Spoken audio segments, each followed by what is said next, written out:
नमस्कार. महाराष्ट्राच्या राजकारणात सध्या वेगवेगळे वारे वाहताना दिसत आहेत. त्यात दिल्लीचे वारे आहेत, महाराष्ट्रातले मतलबी वारे आहेत. एकंदरीत या महाराष्ट्राच्या राजकारणात सध्या वाऱ्यावरची वरात आपल्याला दिसते आहे. पण कितीही वारे वाहत असले, किती वादळ आली तरी महाराष्ट्राच्या राजकारणातले ठाकरी वारे जे आहेत ते काही हटत नाहीत आणि ते काही थंड पडत नाहीत. असे एकंदर चित्र आहे. ते कायम आहेत. वादळ येतील, लाटा येतील, पण ठाकरी वाऱ्यांना कधी अंत आपण पाहिला नाही. आज दिल्लीपासून महाराष्ट्रापर्यंत जे राजकारण आहे ते फक्त ठाकरे या नावाभोवतीच इतक्या वर्षानंतर फिरताना दिसत आहे. आणि आता आपण ठाकरी वारे संपवायचीच ह्या अशा पद्धतीच्या वल्गना आणि भाषाही सुरू आहेत. या सगळ्यांवर चर्चा करण्यासाठी आज आपल्याकडे शिवसेनेचे पक्षप्रमुख माननीय उद्धव ठाकरे हे आलेले आहेत. देशाचं राजकारण, महाराष्ट्राचं राजकारण, ठाकरी वारे, ठाकरी ब्रँड हे सध्या जे शब्द सुरू आहेत महाराष्ट्राच्या राजकारणामध्ये इतक्या वर्षानंतर सुद्धा, आपण त्याच्यावर या सगळ्या विषयांवर आज माननीय उद्धव साहेबांशी चर्चा करू. आणि तुम्हाला माहिती आहे की ते अत्यंत मोकळेपणानं प्रत्येक प्रश्नाची उत्तरं देतात. कोणताही प्रश्न टाळत नाहीत. ही त्यांची खासियत आहे. मी माननीय उद्धव साहेबांचं स्वागत करतो. उद्धवजी नमस्कार. जय महाराष्ट्र. उद्धवजी, महाराष्ट्रात आणि देशामध्ये प्रचंड घडामोडी सुरू आहेत. जरी या घडामोडी आज दिसत नसल्या तरी जशा भूगर्भात काही हालचाली सुरू असतात किंवा पडद्यामागे काहीतरी नवीन पटकथा लिहिली जात असते, अशा पद्धतीच्या हालचाली या महाराष्ट्रात आणि या राज्याच्या बाहेर सुरू आहेत. आणि आज तुम्ही या पार्श्वभूमीवर किमान 2 वर्षांनी मला असं वाटतं आपण भेटतो आहोत मुलाखतीसाठी आणि मन की बात जी आहे ही आपण व्यक्त करणार आहात. आज तुमच्या मनामध्ये काय भावना आहेत जी महाराष्ट्रात किंवा देशात जे तुम्ही पाहताय, मी तुमच्या मनातली बात काय आहे? तुम्ही मगाशी जो उल्लेख केला वेगवेगळ्या प्रकारचे वारे, होय, आता या वाऱ्यांमध्ये काही गॅसचे फुगे पण आहेत जे काही काळ वर जातात आणि मग गॅस गेलं की खाली पडतात. असे गॅसचे फुगे जे काय तरंगतात सध्या ते म्हणजे काय वारे नाही आहेत. आणि तुम्ही जो ठाकरे वाऱ्यांचा विषय काढला तर ठाकरे हे वारे नाही आहेत. आमची पाळं मुळं ही गेल्या कित्येक पिढ्यांपासून महाराष्ट्राच्या मातीमध्ये रुजलेली आहेत, खोलवर गेलेली आहेत. अगदी जास्त पिढ्यांचा उल्लेख नाही केला तरी माझ्या आजोबांपासून, त्यांच्यानंतर शिवसेना प्रमुख मी आहे, आदित्य आहे, आता सोबत राज आलेला आहे. सर्वदा ठाकरे म्हणजे एक संघर्ष. आणि हा संघर्ष मतलबी वाऱ्यांसाठी नाही तर समाजाच्या हितासाठी आम्ही करत आलोत. त्याच्यामुळे आम्ही सत्तेत किती काळ राहिलो यापेक्षा सत्तेच्या विरोधात म्हणण्यापेक्षा जे काही अनिष्ट आहे त्याच्या विरोधात आम्ही संघर्ष करत आलो. आणि म्हणूनच हा जो काही ठाकरे ब्रँड म्हणा हा आम्ही नाही बनवलेला, हा लोकांनी स्वीकारलेला आहे. कारण त्यांना माहिती आहे की ठाकरे हे प्रामाणिक आहेत, स्वार्थी नाहीत, आपल्यासाठी लढणार आहेत, आपल्या व्यथा आणि ज्या काही वेदना आहेत त्यांना वाचा फोडणार आहेत, अगदी निर्भीडपणे वाचा फोडणार आहेत. म्हणून आज महाराष्ट्रातली जनता इतके वर्ष ही आमच्यासोबत राहिलेली आहे. पण हा जो ब्रँड आपण म्हणतोय ठाकरे ब्रँड हा शब्द फार इंटरेस्टिंग आहे. जगामध्ये अनेक मोठे मोठे ब्रँड व्यवसायात, व्यापारात, उत्पादनात येतात आणि मग ते ब्रँड एकमेकांना संपवण्यासाठी संघर्ष करतात. पण तरी हा ठाकरे ब्रँड या देशाच्या राजकारणामध्ये 50 वर्षापेक्षा जास्त काळ टिकून राहिला. तो नुसता ब्रँड नाही तर ठाकरे म्हणजे महाराष्ट्राची आणि मराठी माणसाची आणि अर्थातच हिंदू अस्मितेची ओळख आहे.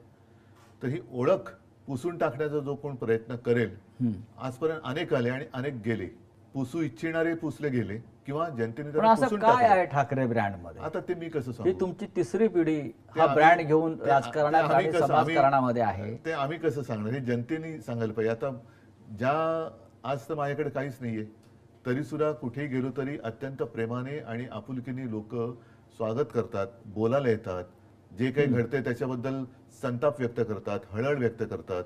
आणि काही झालं तरी आम्ही तुमच्या सोबत आहोत. पण हा ब्रँड संपवण्यासाठी आज दिल्लीपासून बँड महाराष्ट्रापर्यंत वाजतायत अनेक लोक कामाला लागलेले आहेत की आता हा ब्रँड आम्ही संपवणारच. याचं कारण त्यांना आपल्याशिवाय देशात कोणतंच नाव नको आहे. हा, म्हणजे लोकशाही हल्ली आहे. स्वतःची तुलना ते देवाबरोबर पण करायला लागलेत. देवा म्हणजे देवा भाऊ की प्रत्यक्ष नाही, देव? जे करतात ते लोकांना माहिती आहे बरं. की ते स्वतःची तुलना देवाबरोबर करायला लागलेत. आता अशा लोकांशी काय आपण त्यांच्याशी काय बोलायचं? हो. हे काळाच्या ओघात येतात, काळाच्या ओघात जातात. म्हणजे जसं पावसाळ्यात गांडूळ येतात हा, आणि तसं काय म्हणा तुम्ही. आपली जी परंपरा आहे त्या परंपरेला जर कोणी मानत नसेल तर ती परंपरा सुद्धा त्यांना मानणार नाही. उद्धव साहेब, आज मगाशी आपण म्हणालात की आज माझ्याकडे काय आहे. बरोबर आहे, आज आपण सत्तेवर नाही आहात. एक कोंडी करण्याचा राजकीय दृष्ट्या आपला प्रयत्न होतो आहे. म्हटलं तर जो ब्रँड आहे ठाकरेंचा, शिवसेना, तोही त्या अर्थानं, लौकिक अर्थानं आपल्याकडे नाही. आपलं चिन्ह आपल्याकडे नाही. म्हणजेच ज्यांच्याकडे काही नाही आणि जे पोकळ आहेत त्यांना ठाकरे ब्रँडची मदत लागते आहे.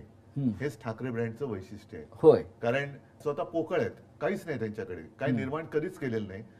त्यांच्याकडनं कधीही कोणताही आदर्श कोणत्याही क्षेत्रात उभा केला गेलाच नाही. भले 100 वर्ष झाली असतील त्यांना किंवा आणखीन काही वर्ष झाली असतील, पण तुम्ही जनतेला किंवा राज्याला दिलं काय, समाजाला दिलं काय? तर काहीच नाही. मग ही ब्रँडची चोराचोरी करून आपणच त्यांचे कसे भक्त आहोत हे ठासवून स्वतःचं महत्त्व वाढवण्याचा त्यांचा केविलवाणा प्रयत्न सुरू आहे. पण लोक त्याला आता भुलणार नाहीत. ठाकरे ब्रँडचे भक्त आहेतच. मी ब्रँड या शब्दापेक्षा म्हणजे ठाकरेंचे भक्त आहेतच. हा, पण ते ठाकरे म्हणजे मी नेहमी सांगतो की मी कोणी नेहमी शून्य आहे. उद्धव ठाकरे याला अर्थ नाही, उद्धव बाळासाहेब ठाकरे याला अर्थ आहे. म्हणून तर लोक ते जे काही म्हणजे बाळासाहेब नेहमी सांगायचे की नेहमी लक्षात ठेव की मी स्वतः म्हणजे शून्य आहे. आपल्या पूर्वजांचे आशीर्वाद, त्यांची पुण्य आहे, त्याला कधी विसरू नकोस. आम्ही आहोत ते त्यांच्या पुण्यामुळे आहोत, आम्ही शून्य आहोत. गेले काही दिवस सातत्यानं माझ्या मनात एक प्रश्न असा येतो, जसं मगाशी म्हटलं की पक्ष नाही, चिन्ह नाही, तरी फक्त या ठाकरे या नावावर तुमचा संघर्ष सुरू आहे. ठाकरे ह्या नावावरती नाही, म्हणजे ठाकरे संघर्ष करतायत. ठाकरे संघर्ष करतायत. त्याच्यामुळे आमचं नाव तर कोणी चोरू शकत नाही. पण तो तेही चोरण्याचा प्रयत्न होईल. आणि समजा चिन्ह किंवा इतर काही चोरतील, लोकांचं प्रेम कसं चोरणार? लोकांचा जो आमच्यावर विश्वास आहे तो कसा चोरणार? तो खोक्यातनं नाही ना विकला जात. पण जेव्हा पक्ष चिन्ह जेव्हा चोरलं तेव्हा काही लोकांनी मातोश्रीवरती सुद्धा हक्क सांगण्याचा प्रयत्न केला. आता आम्हाला मातोश्री द्या, ठीक आहे, आता आम्हाला ठाकरे नावही द्या. त्यांच्या मातोश्रीचा अपमान आहे. होय, जे स्वतःच्या मातोश्रीला मानत नाही. हो. ज्यांनी या ठाकरे ब्रँडवरती प्रश्नचिन्ह निर्माण केलं आणि ज्यांनी माझी शिवसेना खरी आणि माझं चिन्ह खरं असा भ्रम निर्माण केला निवडणूक आयोगाच्या माध्यमातून किंवा त्यांच्या दिल्लीतल्या मालकांच्या माध्यमातून, ते स्वतःची डुप्लिकेट शिवसेना भाजपात विलीन करायला निघालेले आहेत. याकडे तुम्ही कसं पाहता? मुख्यमंत्री पदासाठी त्यांच्याकडे दुसरा पर्याय काय? कारण त्यांच्या गुरुपौर्णिमेचं संपूर्ण वर्णन आपण केलं. हो. आणि ते आपण केलेल्या वर्णनात ते सगळे चित्रच आमच्या सगळ्यांच्या डोळ्यासमोर उभं राहिलं की काय काय तिकडे झालं. तर असे जे असतात त्यांना माहिती आहे परावलंबीच असतात. पण ही जी शिवसेना आहे उद्धव साहेब, कुठली जी आमची आपली तीच शिवसेना, दुसरी आहे. शिवसेना नाहीच. पण अमित शहा, निवडणूक आयोग यांनी अधिकृतपणे जी शिवसेना दुसऱ्यांच्या हातात दिली आहे, ते अशा प्रकारे शिवसेना भाजपात कशा प्रकारे विलीन करू शकतात? नाही, शेवटी त्यांना म्हणजे हे शिवसेनेचं अस्तित्व संपवण्याचा प्रयत्न आहे का?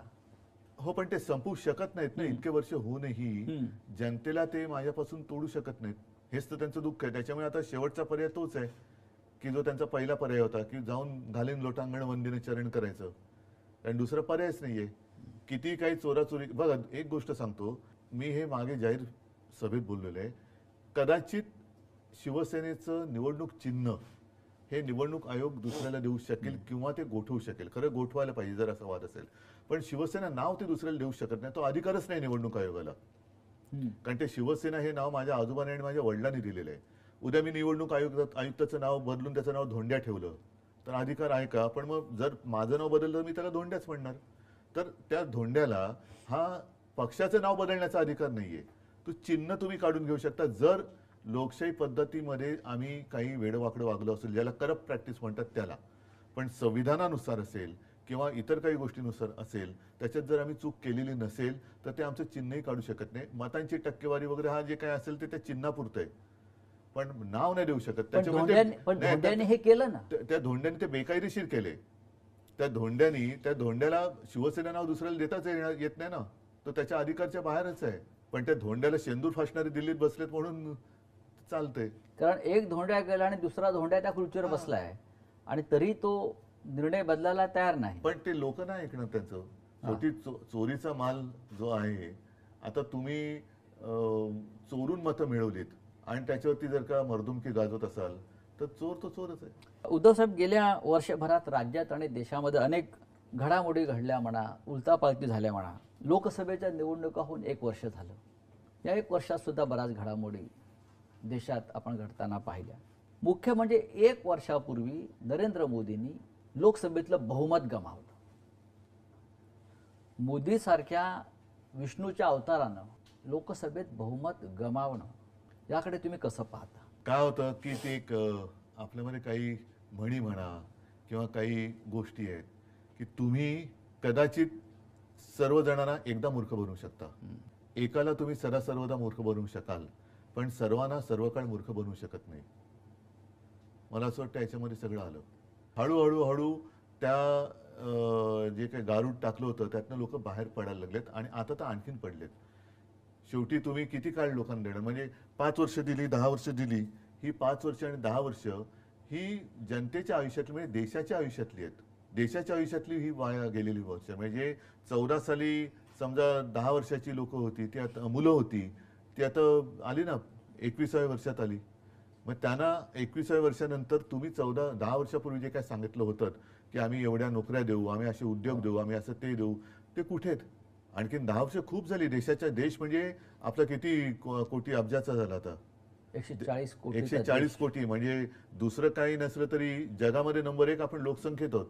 तिसरी अर्थव्यवस्था, महाअर्थव्यवस्था झाली नसली. नाही, पण एक मी काल वाचलं एका ठिकाणी की अमेरिकेतली एक कंपनी, तिची अर्थव्यवस्था ही आपल्या देशापेक्षा जास्त आहे, जी गेल्या 10-1 वर्षापूर्वीच जन्माला आलेली कंपनी आहे. बरं. आणि तिची अर्थव्यवस्था ही आपल्या देशाच्या अर्थव्यवस्थेच्या बरोबरीने किंवा आपल्या देशाच्या अर्थव्यवस्थेपेक्षा जास्त आहे, एका कंपनीची. मोदींनी जे बहुमत गमावलं त्यात महाराष्ट्राची भूमिका अत्यंत महत्त्वाची. हो. महाराष्ट्रानं लोकसभेला आपण सगळ्यांनी, जी इंडिया ब्लॉक होता किंवा महाविकास आघाडी असेल, 31 जागा एकत्रित जिंकल्या. हे कसं शक्य झालं? याचं कारण त्यावेळेला महाविकास आघाडी खूप ताकदीने आणि एकजुटीने लढली. बूथ लेवलवरचा कार्यकर्ता सुद्धा अत्यंत जागरूक होता आणि ज्या काही गोष्टी ह्या त्यांच्याकडनं अब की बार 400 पार हे संविधान बदलण्यासाठी होतं, हे लोकांना कळलं. म्हणजे आम्ही पटवून देण्यात यशस्वी झालो म्हणण्यापेक्षा आपली लोक एवढी काही मूर्ख नाही आहेत की त्यांना ह्या गोष्टी कळत नाहीत. जनतेने हे ओळखलं आणि त्यांनी हे नको म्हणून मतदान केलं. म्हणजे लोकांना कळलं नाही, जे मी तुम्हाला सांगितलं की तुम्ही आतापर्यंत बोलत आलात, नुसतंच बोलताय, करताय काय? आणि ह्या सरकारचं म्हणा किंवा अगदी नाव घेऊन बोलायचं भाजपाचं जे एक धोरण आहे की सर्वसामान्य जनतेला नेहमी चिंताग्रस्त ठेवायचं, एक तणावग्रस्त ठेवायचं आणि त्या तणावग्रस्तामध्ये जाऊ दे ना बाबा, भानगड नको, यांना देऊन मोकळं हो.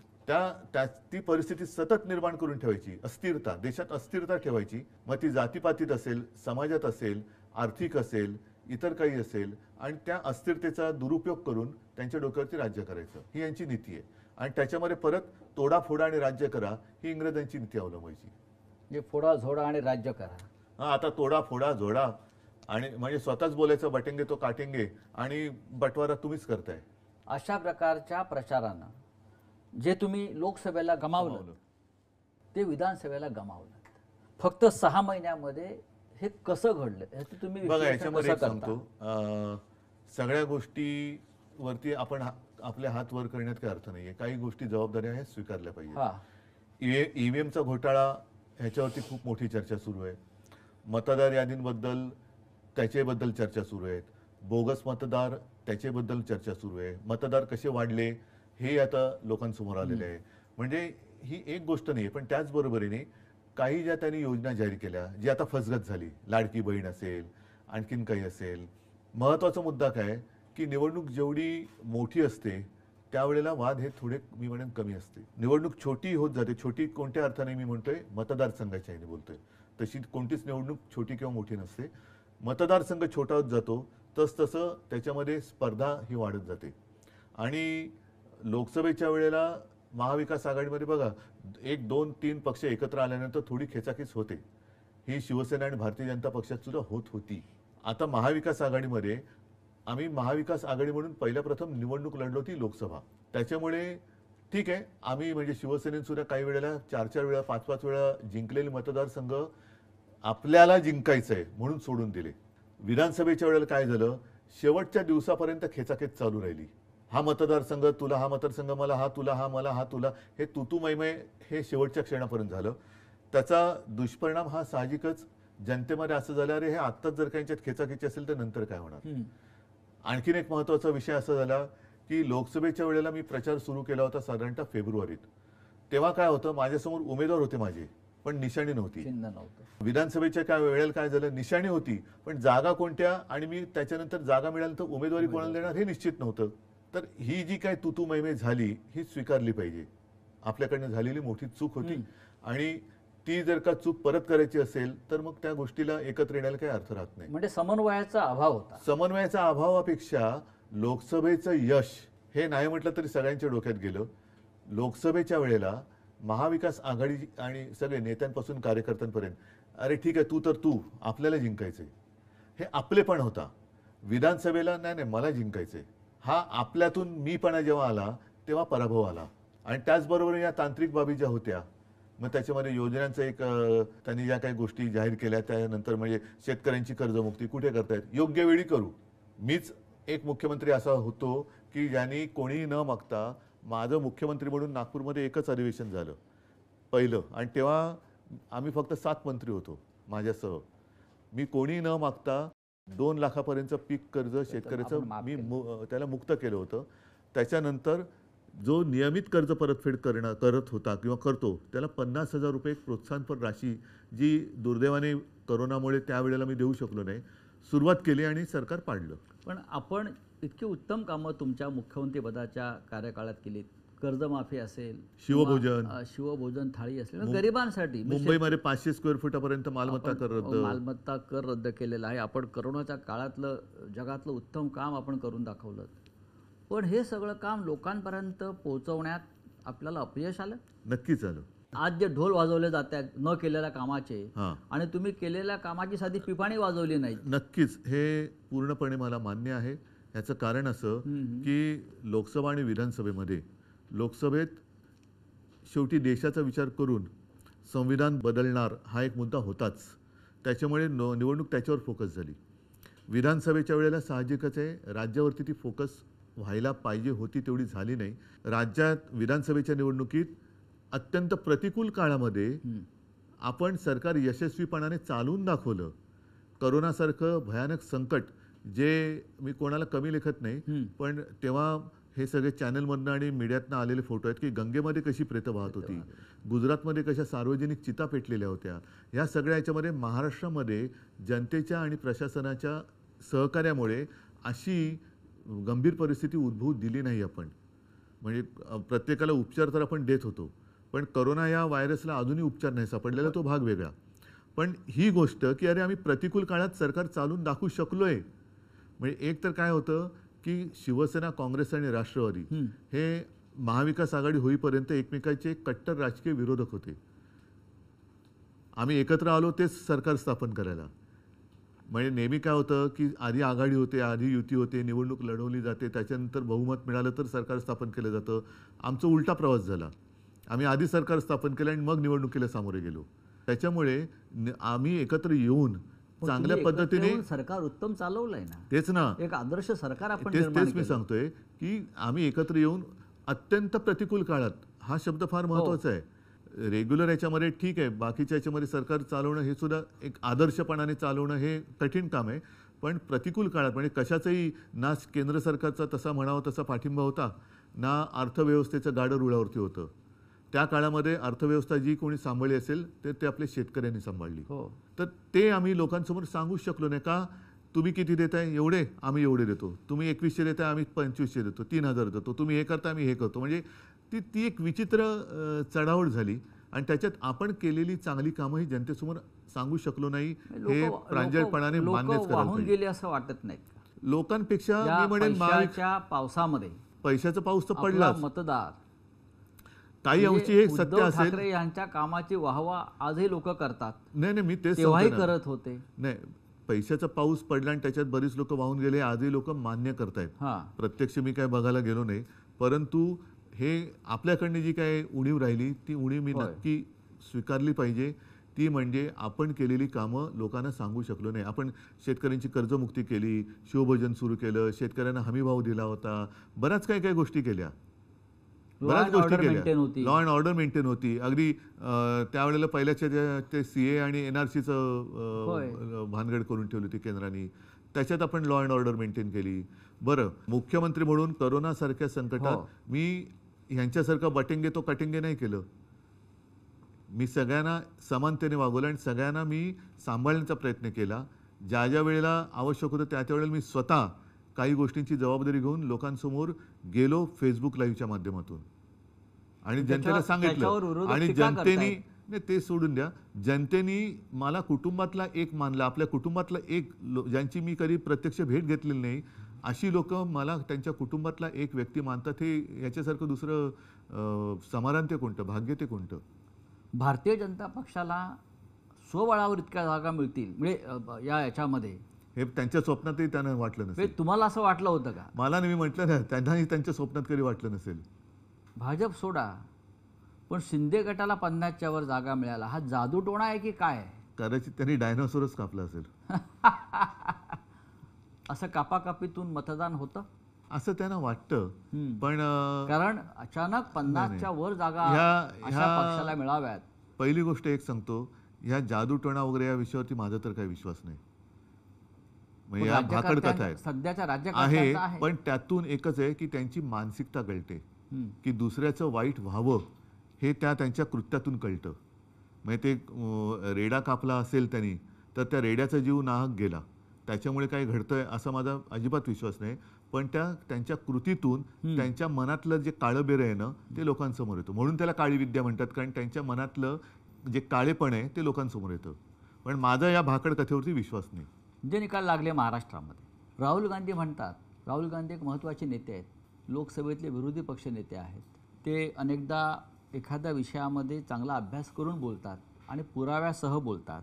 राहुल गांधींना महाराष्ट्रातल्या विधानसभेचे निकाल हे संशयास्पद वाटत आहेत आणि त्याच्यावर ते देशात आणि देशाबाहेरसुद्धा महाराष्ट्राच्या निकालावर बोलतात की हे संशयास्पद निकाल आहेत. एक गोष्ट लक्षात घेण्यासारखी आहे हां, की महाराष्ट्र विधानसभेचे निकाल लागल्यानंतर एवढं बहुमत मिळालं, 5वी.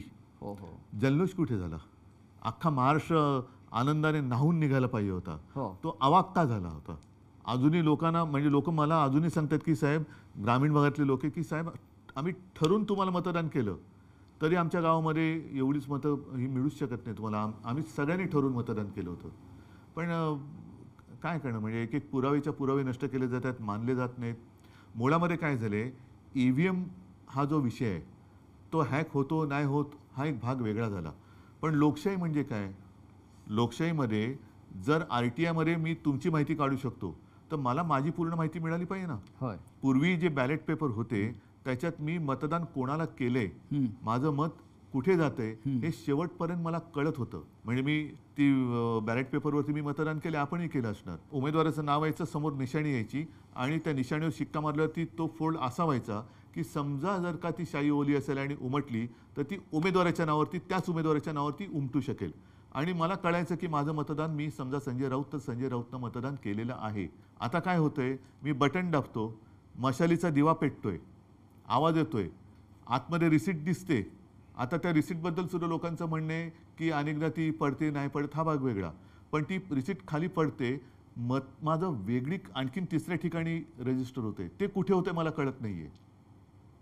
दिवा पेटतोय, आवाज येतोय, रिसीट दिसते ती, पण आत मत जे मोजलं जातं ती रिसीट नाही मोजली जाते.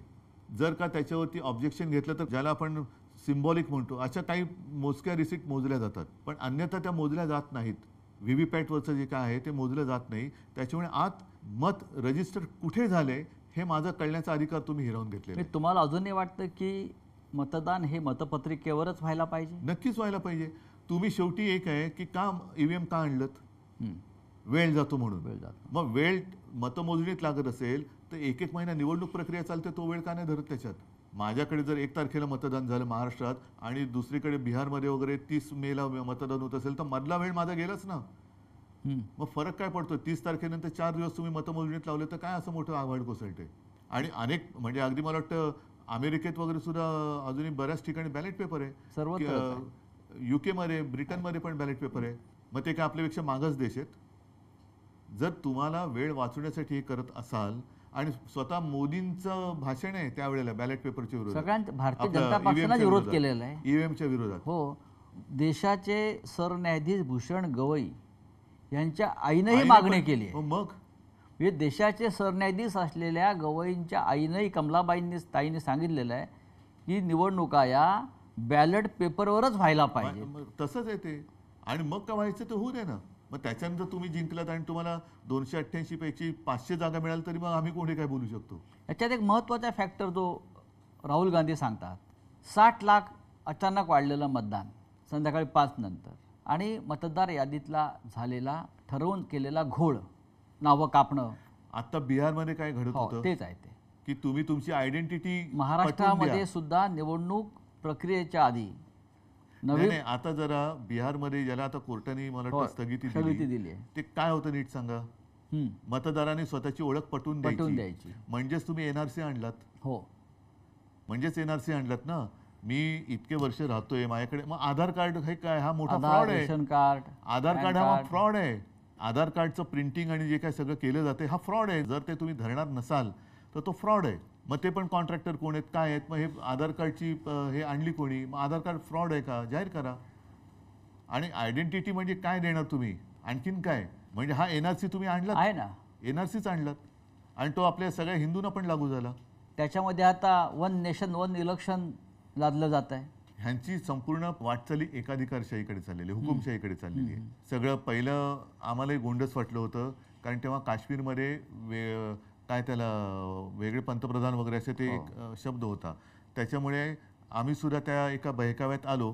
काश्मीरमध्ये 370 कलम काढलं पाहिजे याच्यावरती त्याही वेळेला ठाम होतो, आम्ही पाठिंबा दिला आणि आजही मी ठाम आहे. आपण त्याच्याबद्दल पाठिंबा दुमत दिला आहे. नाहीये, Right. त्याच्याबद्दल दुमत नाही. पण एक निशाण, एक विधान आणि एक प्रधान. आता 1 नेशन 1 इलेक्शन, मग त्याच्यानंतर 1 नेशन 1 लँग्वेज पण करतील. मग त्याच्यानंतर म्हणजे सगळं काही. बरं, नड्डा बोललेत की देशात एकच पक्ष राहणार, म्हणजे 1 आणि पार्टी ही एकाधिकारशाही चाललेली आहे. 1 पार्टी 1 इलेक्शन. 1 पार्टी मग नो इलेक्शन होईल. No election. उद्धव साहेब, देशाच्या राजकारणात किंवा आपण महाराष्ट्र बघू, सत्ता आणि पैशाचा अतिरेकी वापर म्हणजे ज्याला टेररिझम सुरू आहे, सत्ता आणि पैशाचा. आणि त्या टेररिझममुळे ज्यांना तुम्ही घडवलं, ज्यांना तुम्ही निवडून आणलं, ज्यांना तुम्ही प्रतिष्ठा आम्ही दिली, घडवायचं काम केलं, बेघडवण्याचं काम कोणी केलं ते बघा. होय, आधी आमदार खासदार यांना फोडण्याचा प्रयत्न झाला. काँग्रेसचे असतील, राष्ट्रवादी काँग्रेसचे असतील, तुमचे असतील, देशातल्या इतर पक्षाचे असतील. आणि आता पुन्हा एकदा. पण मी काय म्हणतो, हा. मग तुम्ही निवडणुकीचा घाट म्हणजे कशासाठी प्रचार करताय? असंच जर करायचं असेल तर सरळ निवडून आलेले फोडून राज्य स्थापन करा ना. प्रचाराला जाऊच नका. हे सगळं पाहिल्यावर तुम्हाला तुमची लोक जेव्हा निघून जात आहेत, कालपर्यंत माझ्याबरोबर होता, माझ्या बैठकीला होता, कालपर्यंत माझा जय जयकार करत होता, शिवसेना जिंदाबाद म्हणत होता, बाळासाहेब ठाकरे जिंदाबाद म्हणत होता, उद्धव ठाकरे जिंदाबाद म्हणत होता, ते 24 तासात त्यांचं मतपरिवर्तन होतं आणि ते निघून जातात, बळी पडतात मोहाला. हे पाहिल्यावर तुम्हाला राजकारणाचा उबग येतो का? राजकारणाचा उबग, हे जे काय चाललंय या परिस्थितीचा, राजकारणाचा येण्यापेक्षा राजकारण्यांचा येतो. कारण हे राजकारण नाही, हे राजकारण नाही मी म्हणू शकत. हे जसं बाळासाहेब म्हणायचे की गजकरण आहे, ही सत्तेची खाज यानं एवढी सुटते की जेवढं खाजवाल तेवढं कमी. त्याच्यामुळे हे राजकारण नाही, हे गजकरण आहे. आणि त्यांना सत्ता मिळाली ना, केंद्रात मिळाली, राज्यात मिळाली, तरी तुम्ही अगदी तुमच्या सोसायटीची सुद्धा निवडणूक असली तरी माझाच माणूस पाहिजे, दूध संघ असलं तरी माझाच पाहिजे, अमुक सुद्धा माझंच पाहिजे. हे गजकरण आहे. तुम्ही जे त्यानं झाले सत्तेचं गजकरण म्हणा पाहिजे, ते राजकारण नाहीये. तुम्ही कॅमेरा हातात घेऊन जंगलात जाता आणि प्राण्यांचे फोटो काढता. हल्ली नाही जात. ज्यांना आपण जंगली जनावर म्हणतो, हिंस्त्र. हिंस्त्र आणि जंगली याच्यात फरक आहे. पण त्यापेक्षा राजकारणात लोक अधिक जंगली आणि राजकारणात हिंस्त्र झालेले आहेत. नाही. म्हणून मी म्हटलं ना, जंगली प्राणी म्हणजे हिंस्त्र नाही. हिंस्त्र हे राजकारणी हा असतात, हा जंगली प्राणी नाही. हा हा जंगलात कारण नसताना कोणी कोणावरती हल्ला नाही करत. हम्म. अगदी वाघ, सिंह वगैरे त्यांना भूक लागल्याशिवाय ते शिकार करत नाहीत, कारण तो शेवटी निसर्ग नियम आहे. होय. अदरवाईज ते पण भाजीपाला खाऊन जगत असते, जसं हत्ती खातो किंवा इतर सुद्धा व्हेजिटेरियन प्राणी आहेत. पण वाघाचं जर त्याची ती हेच तशी असेल तर तो पुरतीच शिकार करतो. उगाचच असं प्राणी मारून तो फ्रीजमध्ये ठेवत नाही. जसं राजकीय पक्ष हा. सध्या काही म्हणजे जसे करतायत. आता सगळे सत्ता मिळाली तरी सुद्धा आणखीन आमदार घ्या, आणखीन खासदार घ्या, असं वाघ सिंह नाही करत की मारून आज आता एक हरण मारलं तर उद्यासाठी आणखीन एक मारू, कारण त्यांच्याकडे फ्रीज नाहीये. हे काय करतात, हे राजकारण्यांना फोडतात आणि आपले सत्तेच्या शीतकपाटात ठेवून देतात थंड करून. हे जे आउटगोईंग सुरू आहे मोठ्या प्रमाणात, त्याला उपाय काय? काही वेळेला साचलेल्या डबक्याला थोडंसं एक आउटलेट द्यावं लागतं आणि नवीन झरा यावं लागतो. ज्या गोष्टी आपण थोडंसं, मी असं म्हणेन की एखाद्या वेळेला भावनेच्या भरात किंवा प्रेमामुळे आपण करत नाही आणि कळ त्या माणूस अयोग्य आहे, पण काय करणार, तो स्वतःहून जातो आणि त्याची जागा नवीन दुसरा माणूस घेतो. तेव्हा बरं वाटतं की अरे साले बला गेली एक. शिवसेना हा एक विचार होता आणि आहे जो माननीय बाळासाहेब ठाकरे नाही, आत्ता जे आमच्यातनं गेले ते तिकडे जाऊन काय काय दिवे लावतात तुम्ही बघताय. होय त्याच्यामुळे असे हे दिवटे गेलेले बरे ना. होय. आता ते जिकडे गेले तिकडे काय प्रकाश पडतात तो कळतोय तुम्हाला. काय लोहचुंबकाचा असर कमी झालाय का? लोक जे चिटकून राहायचे पक्ष म्हणून, विचार म्हणून, त्याला शिवसेना एक लोहचुंबक आहे असं साहेब अनेकदा म्हटलेलं नाही, आहे. पण त्याच्यामध्ये तुम्ही जर बघाल तर सर्वसामान्य जनता आणि साधा कार्यकर्ता, ज्याला बिचारा कधी तो काही मागण्यासाठी माझ्याकडे आलाच नाही ना, शिवसेना प्रमुखांकडे आला होता, त्यांच्या पिढ्यानपिढ्या आज सुद्धा शिवसेनेसोबत आहे. कोण गेलं, ज्यांना काही ओळख नव्हती आणि ज्यांना मोठं केलं ती लोक काही गेली, पण ज्यांनी मोठं केलं ती लोक अजूनही माझ्यासोबत आहेत. आणि तीच खरी शक्ती आहे आणि तीच खरी यांची पोटदुखी आहे की अरे हे अजून संपत कसं नाही. मग ही पोटदुखी अनेकदा अशा पद्धतीनं बाहेर येते. जसं गिरीश महाजनसारखे मंत्री आहेत भाजपचे, ते सातत्यानं त्यांचं एक वक्तव्य असतं की मी शिवसेना जमीनदोस्त करेन. शिवसेना जमिनीचा दोस्तच आहे, हां, म्हणून तर शिवसेना तुम्ही संपू शकत नाहीत, कारण आमचे पाय जमिनीवरती आहेत आणि मुळे जमिनीच्या खाली गेलेत. त्याच्यामुळे आम्ही जमिनीचे दोस्तच आहोत. हां. तुम्ही जमिनीचे शत्रू आहात, म्हणून तुम्ही मुंबईसह सगळी जमीन ही तुमच्या मित्राच्या घशात घालताय. तुम्ही जमीन शत्रू आहात, आम्ही जमीन दोस्ती करणारे दोस्त आहोत. मिंदे म्हणतात दाढीवाले, मी फक्त अर्ध्या दाढीवरून हात फिरवला, तेवढी राहिले नशीब समजा. पूर्ण दाढीवरून हात फिरवला तर काय होईल, कोणा त्यांचं असं ते म्हणतात. म्हणजे आपल्याला आव्हान आहे त्यांचं. जाऊ दे हो. आणि बघा, अर्धा दाढीत इतकी ताकद कोणी निर्माण केली आहे? नाही, मुळामध्ये आता त्यांनी जास्त बोलू नये, आणि लोक त्यांची बिनपाण्याने करतील. राहिल्या अर्धी ती पण काढतील. उद्धवजी, महाराष्ट्रामध्ये अनेक प्रश्न आहेत आणि त्याच्यात हे दाढीचं काय नाही उपयोग करत. हो, प्रश्नांचा डोंगर उभा आहे. आपण स्वतः आजही माजी मुख्यमंत्री आहात, हे राज्य आपण सांभाळलेलं आहे. आपण सभागृहात सुद्धा जाता आजही, पण हल्ली मी बोलत नाही सभागृहात जास्त. आपण का बोलत नाही हा अनेकांना प्रश्न पडला. कारण बोलून काय उपयोग नाही. आपण सभागृहाचे एक सन्माननीय सदस्य आहात, बोलून काय होत नाही. लोकप्रतिनिधी म्हणून आपण अजूनही काम करताय. बरोबर आहे. आणि काल सुद्धा मी निघाल्यावरती मला विचारलं, अरे आम्हाला वाटलं तुम्ही बोलणार. म्हटलं बोलून उपयोग काय. कारण कालचं सुद्धा जे एक बिल आणलं जनसुरक्षा, त्याच्यावरती चर्चा झाल्यानंतर त्यातनं काही घेतलं का, तुम्ही घेणार आहात का, घेण्याची तयारी आहे का, तर मी बोलतो. कारण सर्व काही तुम्ही शेवटी 5वी बहुमताच्या आधारावरती रेटूनच नेणार असाल तर बोलून तरी काय उपयोग आहे. मग मी बाहेर बोलतो ते चांगलं आहे ना. तुम्हाला हे जे ज्या बिलाचा आपण उल्लेख केला, जनसुरक्षा बिल, या बिलाचे तुम्हाला काय धोके वाटतात? कारण सरकारचं म्हणणं आहे की आम्ही हे जनतेच्या, राज्याच्या, राष्ट्राच्या सुरक्षेसाठी आणलेलं हे एक विधेयक आहे. बरं, हे बिल जर का आणलं, म्हणजे आता त्यांनी काल मंजूर केलं, बघू पुढे काय होते. महिलांवरचे अत्याचार थांबणार आहेत का? चोऱ्या माऱ्या, खून, दरोडे थांबणार आहेत का? लूटमार जी चालू आहे ती थांबणार आहे का? अगदी मध्ये आलो तर समृद्धी महामार्गावरती लूटमार चालले, इकडे लूटमार चालले. तसं नाही आहे हे. मी बिल वाचलं आणि काल मी बोललो, त्याची सुरुवात फक्त त्यांनी सांगितले कडव्या डाव्या विचारसरणीची. आता कडवा डावा म्हणजे काय? मुळामध्ये डावी विचारसरणी म्हणजे काय, उजवी विचारसरणी म्हणजे काय?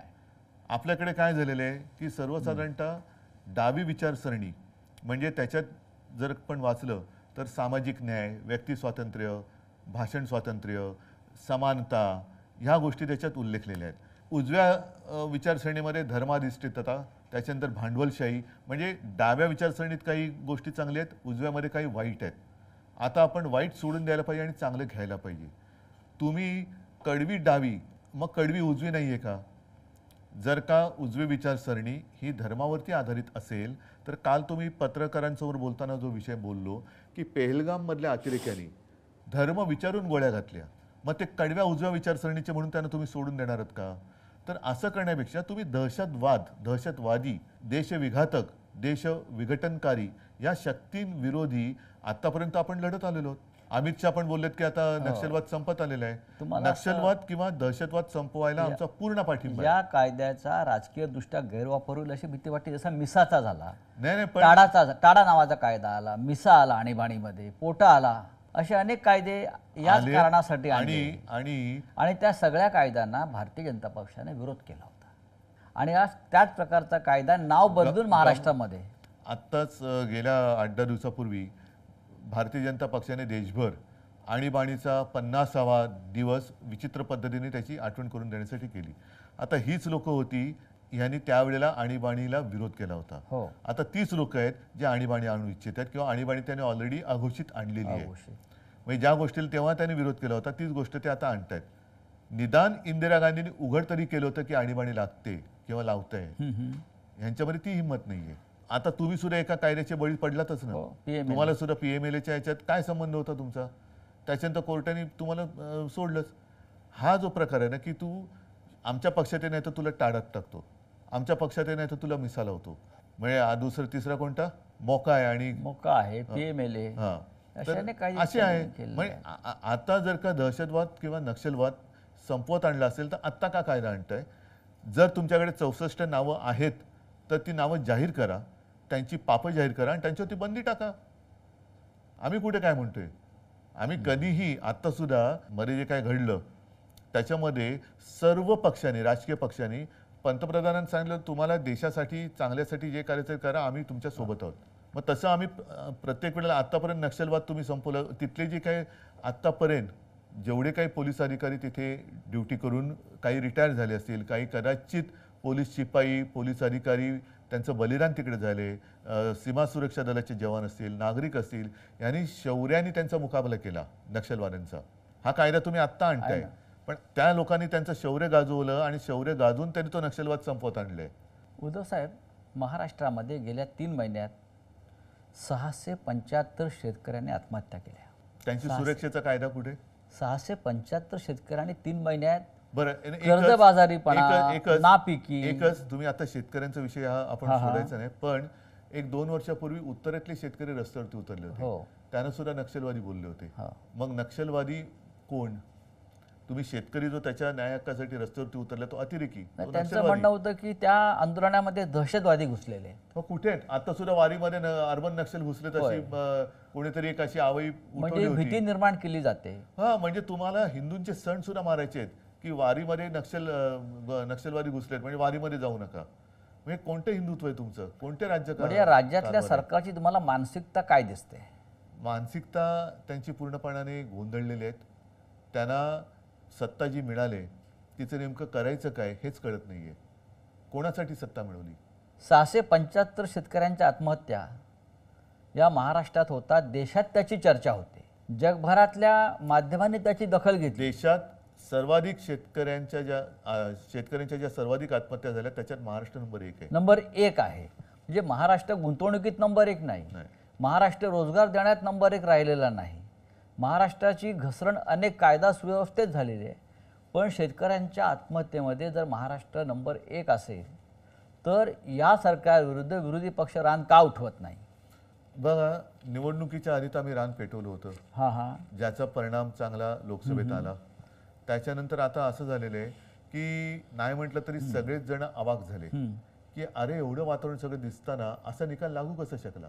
त्याच्यामुळे सगळेच राजकीय पक्ष हे अवाक झालेत, जनता सुद्धा अवाक झालेली आहे की असं घडलं कसं. आता तो जो एक धक्का होता, नक्कीच धक्का होता. म्हणजे जे जिंकले त्यांनाही विजयाचा धक्का होता आणि आम्हाला सुद्धा पराभवाचा धक्का होता. साहजिकच आहे, धक्का म्हटल्यानंतर त्यातून थोडंसं सावरणं हे गरजेचं असतं. आता या गोष्टी जनतेच्या डोक्या लक्षात आल्यात की अरे हे सगळं ही काहीतरी डोळ्यावरती पट्टी बांधली गेली आणि आत्ता ह्या संघर्षाला नुसती सुरुवात नाही तर धार येईल. कारण शक्तीपीठ महामार्ग आहे, कोणासाठी करताय? राज्याकडे पैसे नाही, लाडक्या बहिणींना द्यायला पैसे नाही, इथून आदिवासींचे पैसे तिकडे वळवा, ह्यांचे पैसे तिकडे वळवा. मुंबई महानगरपालिका आता त्याच्या तिजोरीवरती यांनी डल्ला मारलाय, 2.5 लाख कोटीचं देणं करून ठेवलेलं आहे. म्हणजे इकडे पैसा नाही आणि तिकडे कॉन्ट्रॅक्टरची धन करण्यासाठी तुम्ही कॉन्ट्रॅक्ट काढतायत. शेतकऱ्यांची शेती म्हणजे आत्महत्या करणाऱ्या शेतकऱ्याला पैसे द्यायला यांच्याकडे पैसे नाहीत, पण शेतीतनं जाणारा रस्ता करणाऱ्या कॉन्ट्रॅक्टरला देण्यासाठी यांच्याकडे पैसे आहेत. म्हणजे ठेकेदारांसाठी चालवलेलं हे राज्य आहे. ठेकेदारांचं सरकार आहे. प्रचंड भ्रष्टाचार तुम्हाला दिसतोय. खड्डे पडतात रस्त्यावरती, पूल पडतायत. काल परवाकडे गुजरात मधला पूल पडला. म्हणजे भ्रष्टाचाराचे वेगळे वेगळे नमुने तुम्हाला या राज्यात भ्रष्टाचाराचे दिसतात. महामेरू आहे ते. त्याच्यानंतर ठेकेदारीचं राज्य सुरू झालेलं आहे. या सगळ्या परिस्थितीमध्ये सुद्धा महाराष्ट्रात जातीपातीचं राजकारण आजही कायम आहे किंवा ते ठेवलं जात आहे. महाराष्ट्र जाती जातीत फाडला जावा आणि त्यानंतर ही फोडाफोडी करून आपलं राज्य कायम ठेवावं, ही भूमिका या राज्यकर्त्यांची आहे. दुसरं करू काय शकतात ते? मी जे बोललो ना की लोकांच्या घराच्या होळ्या पेटवायच्या आणि त्याच्यावरती आपल्या पोळ्या भाजायच्या. मग ते कधी हिंदू मुस्लिम कर, मग हिंदूंमध्ये मराठेतर कर, मराठी माणसामध्ये पुन्हा मराठी अमराठी कर, पुन्हा त्याच्यामध्ये म्हणून जे बाळासाहेबांचं वाक्य आहे, मराठेतर, ब्राह्मणेतर, 96 कुळी 92 कुळी, स्पृश्य अस्पृश्य, घाटी कोकणी, हे सर्व भेदाभेद गाडून मराठी माणसाची भक्कम एकजूट बांधा. आता तीच एकजूट ही यांच्या मुळावर येते म्हणून आता त्याच्यात तोडफोड करतायत. पण मराठा समाज रस्त्यावरती उतरला, त्यालाही सरकारनं थंड केलं सगळ्यांना. त्यांच्या मागण्या आता फार रेटल्या जात नाहीत. ओबीसीना त्यांच्या विरुद्ध उभं केलं, त्यांच्याही मागण्या अद्याप मान्य झालेल्या नाहीत. मग ह्या सगळ्याचं शेवटी समाजात ही भेदाभेदी करून राजकारण करायचं, निवडणुका लढायच्या आणि निवडणुका आल्यावरती सगळ्यांना विसरायचं, हे कुठपर्यंत चालणार? हे खरं थोडं विस्ताराने बोलण्याची गरज आहे. छत्रपती शिवाजी महाराजांचे 12 किल्ले, ऐतिहासिक 12 किल्ले युनेस्कोच्या जागतिक वारसा यादीमध्ये आले. याकडे तुम्ही कसं पाहता? नक्कीच अभिमानाची गोष्ट आहे आणि त्यासाठी साहजिकच आहे आपलंही सरकार काम करत होतं. मी त्याच्यात कोणाचाही कमीपणा देत नाहीये. सगळ्यांनी प्रयत्न केले आणि केलेच पाहिजेत. मात्र युनेस्कोने त्या यादीत घेतल्यानंतर तिकडे गेल्यानंतर मात्र त्या किल्ल्यांची दुरावस्था लोकांना दिसता कामा नये. तिकडे चांगलं आपण काम केलं गेलं पाहिजे. मग एक चांगलं आल्यानंतर महाराष्ट्रात काय बघा किंवा ते बघण्यासाठी सरकार काही करू दे, निदान त्यावेळेचं शिवशाही कशी होती आणि कसा आमचा राजा होता, कसा आमचा देव होता, त्यांनी कसं राज्य केलं, कोणत्या प्रतिकूल काळामध्ये त्यांनी लढा दिला आणि हे गड किल्ले कसे बांधले, त्याचा उपयोग कसा करून घेतला. आपण स्वतः त्याचा अभ्यास केला, म्हणूनच मी आपण स्वतः त्याचं सांगतोय म्हणजे छायाचित्रण भूगोल केलं. आणि इतिहास यांचा सुंदर मिलाफ त्याच्यामध्ये, सुंदर मिलाफ आहे त्याच्यामध्ये. हे सगळे जे किल्ले आहेत असं चढून जायचं म्हटलं तर आज सुद्धा आपण जाऊ शकणार नाही. त्यावेळेला मावळे, छत्रपती शिवाजी महाराज, अगदी जिजामाता सुद्धा कशा काय वरती येत जात असतील. आणि त्याच्यानंतर तिकडनं हे राज्य, आता तेव्हा मोबाईल नव्हते, आता सोशल मीडिया, व्हॉट्सअप ग्रुप वगैरे सगळं पटापट ते जातं सगळीकडे. तेव्हा ना मोबाईल, ना दिवे, ना फोन, ना काही, तरी त्या अशा दुर्गम भागातनं राज्य स्थापन करणं आणि ते चालवणं ही एक अनाकलनीय गोष्ट आहे जी आजपर्यंत आपल्याला कधी कळली नाही आणि आपल्याला कधी ती साधली पण जाणार नाही. का आपण आपला इतिहास विसरत चाललेलो आहोत? इतिहास विसरण्या, इतिहासाचं राजकारण चाललंय. इतिहासाचं नको त्या, म्हणजे इतिहासातल्या नको त्या गोष्टी ज्या आता पुसायला लागलेत ही लोक. नव्याने इतिहास लिहिला जाईल की काय अशी भीती वाटायला लागली. आणि माझ्या खेरीस या देशात कोण जन्मालाच आला नाही असंच एक चित्र निर्माण करण्याची परिस्थिती निर्माण झालेली आहे. उद्धवजी धन्यवाद. पहिल्या भागामध्ये आपण अनेक महत्त्वाच्या प्रश्नांना मोकळेपणानं उत्तरं दिली. थोडं थांबूया आणि आपण दुसऱ्या भागाकडे वळूया. Yes. नमस्कार.